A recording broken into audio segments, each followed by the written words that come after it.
যদি দিতে হয় নবীকে দিও, আহা প্রাণ যদি দিতে হয়। তোমার কষ্ট যত না যিনি সইতে পারে না, তোমার কষ্ট যত না সেই নবীকে ভালোবেসে, সেই নবীকে ভালোবেসে দরুদ পড়িও। মন যদি নবীকে দিও, আহা প্রাণ যদি দিতে হয়। সারা জীবনে কাঁদেন নবী এই যে দুনিয়ায়, এখনো কাঁদেন গো তিনি সোনার মদিনায়। সারা জীবনে কাঁদেন নবী এই যে দুনিয়ায়, এখনো কাঁদেন গো তিনি সোনার মদিনায়। সেই নবীকে ভালোবেসে, সেই নবীকে ভালোবেসে কিয়াম করিও। মন যদি জোরে জোরে বলেন মারহাবা। নবী গো তোমার ভালোবাসা পাপ মুছে যায়, নবী গো তোমার ভালোবাসা পাপ মুছে যায়। ইয়া নবী ইয়া নবী ইয়া নবী ইয়া নবী ইয়া নবী ইয়া নবী, নবী গো তোমার ভালোবাসায় জান্নাত পাওয়া যায়। বিআন্না লাহুমুল জান্নাহ, বিআন্না লাহুমুল জান্নাহ। ইয়া নবী ইয়া নবী ইয়া নবী ইয়া নবী ইয়া নবী ইয়া নবী, নবী গো তোমার ভালোবাসায় আল্লাহর ওলি হওয়া যায়। ইয়া নবী ইয়া নবী ইয়া নবী ইয়া নবী ইয়া নবী ইয়া নবী। মারহাবা বলতে পারেন না আপনারা? আরে আমি একজন রাইটার, আমার এই সিনায় গজল পুরা একদম ভরপুর। কিরে খবর লই যাইছ? আমার এই সিনায় কি গজল? আপনারা শুধু পছন্দ করেন এটা কোন খালি, গাইতে তো জানেন না। আরো জোরে গাইতে জানে? Allah of the first pillar is the Lord of all, Rabbul Alameen. Muhammad sallallahu alaihi wasallam is the kire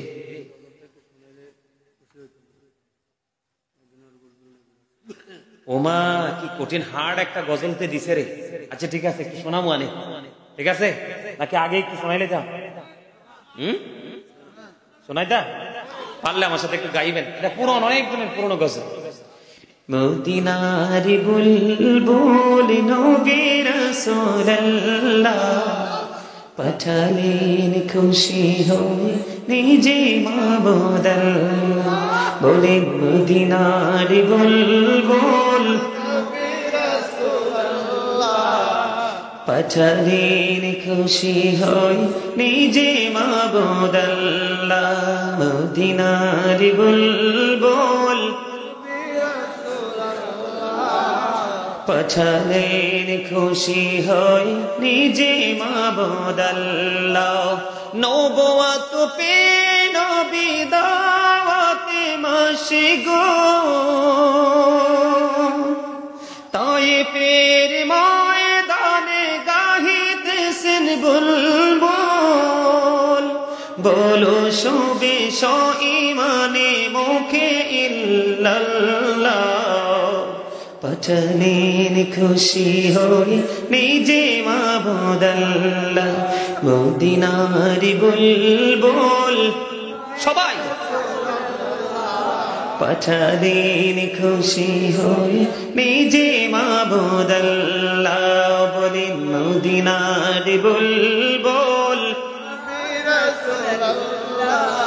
পাঠালেন খুশি হয়ে নিজে মাবুদ আল্লাহ।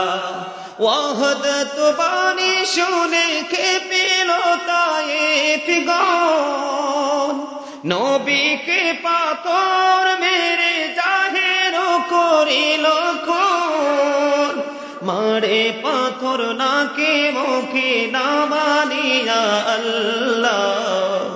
কি পারি বেশি মারিতে করিয়া যে পাল্লা। বলেন মদিনার বুলবুল পাঠালেন খুশি হয়ে আল্লাহ মদিনার বুলবুল পাঠালেন খুশি হয়ে নিজে মাবুদ আল্লাহ নবুয়ত পে নবী দাওয়াতে মশগুল তায়েফের ময়দানে গাহিতেছেন বুলবুল বলো শোবে ঈমানে মুখে ইল্লাল্লাহ পাঠালেন খুশি হয়ে আল্লাহ পাঠালেন খুশি হয়ে ফেরেশতারা ডেকে বলে ওগো নবী সরওয়ার হুকুম পাইলে দিব তায়েফে চাপা পাহাড় নিষেধ করিয়া নবীকে দে বলে বারে বার ওদেরকে মারিলে ববে কে বলিবে আল্লাহ পাঠালেন খুশি হয়ে আল্লাহ মদিনার বুলবুল আল্লাহ পাঠালেন খুশি হয়ে মাবুদ আল্লাহ মারহাবা বলেন না ইয়া রাসূলুল্লাহ জিন্দাবাদ জিন্দাবাদ কিরে আর কিছু কইতি না মাওলানা সুলাইমান গাজী আল কাদের সাহেব আলহামদুলিল্লাহ বলেন আরো জোরে বলেন আপনাদের একটু ফিলিংস আসছে না স্পেশাল যদি এই কথাটা যদি না বলতাম আপনারা হাসতেন বেশি বেশি হাসবেন প্রাণ খুলে হাসবেন হার্ট ভালো থাকবে মন ভালো থাকবে বেশি বেশি করে নবীর সাথে প্রেমের ডুরি লাগাবেন আপনি প্রেমিক হয়ে কবরে যাবেন জানেন নবীর আদর্শকে লালন করলে একজন মানুষের জীবন কত সুন্দর হয় আমি হযরত বেলালের জীবনী থেকে একটা এক্সাম্পল দিব যেহেতু তার একটা অনুরোধ আছে হযরত বেলালকে নিয়ে একটা আলোচনা করা তারপর আমি পুনরায় আবার আমি রাসূলের কাছে যাব বন্ধুরে আমার নবী যখন মেরাজে গিয়েছিলেন তখনও পর্যন্ত হযরত বেলাল সশরীরে পৃথিবীতে জিন্দা কি আমার নবী তখনও আমার নবী যখন মেরাজে কোথায় নবীকে ভালোবাসবেন তার মানে হলো রাসূলের আদর্শকে লালন করা ঠিক কিনা বলেন অন্তরে ধারণ করে বাস্তব জীবনে বাস্তবায়ন করা হযরত বেলাল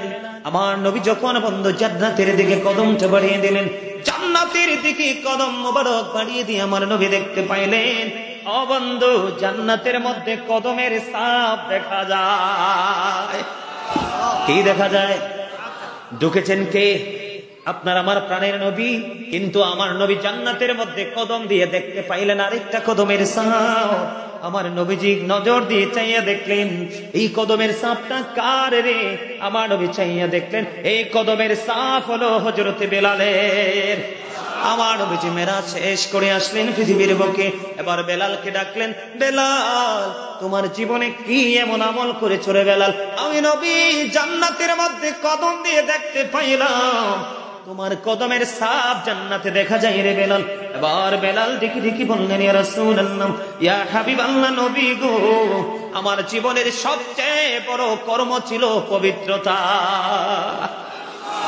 আরে জোরে কন্না সুবহানাল্লাহ আরে আরে জোরে হাদিস শরীফের মধ্যে এসেছে লা তুকবালু সালাতুম বিগাইরি তুহুর ওয়ালা সাদাকাতিন মিন কবর পবিত্রতা ছাড়া ইবাদত কবুল হয় না হালাল টাকা ছাড়া দানও কবুল হয় না এখন তো সুদের টাকা হুজুর বেশি মসজিদে দেয় আর বেশি টাকা দিলেই এলাকার মানুষ এত বোকা সুদ করে নিয়ে বানাই সভাপতি এটার চেহারা দেখতে লাগে ভূত পেতনির মতো কারণ যার সিনায় প্রেম নাই তার চেহারা কখনো নুরানি হয় না যার সিনায় আছে নবীর প্রেম সেই নামের গুণে উজ্জ্বল তার মুখশ্রী এটা ঠিক মতো নামাজ পড়ে না ওই যে আমি একটা গাই আপনারা জানেন এটা আপনারা অনেক মনে শুনছেন মসজিদে পড়লে আজান সবার আগে যায় নামাজ শেষে বাইরে এসে সুদের টাকা খায় এরকম মুসল্লি আছে না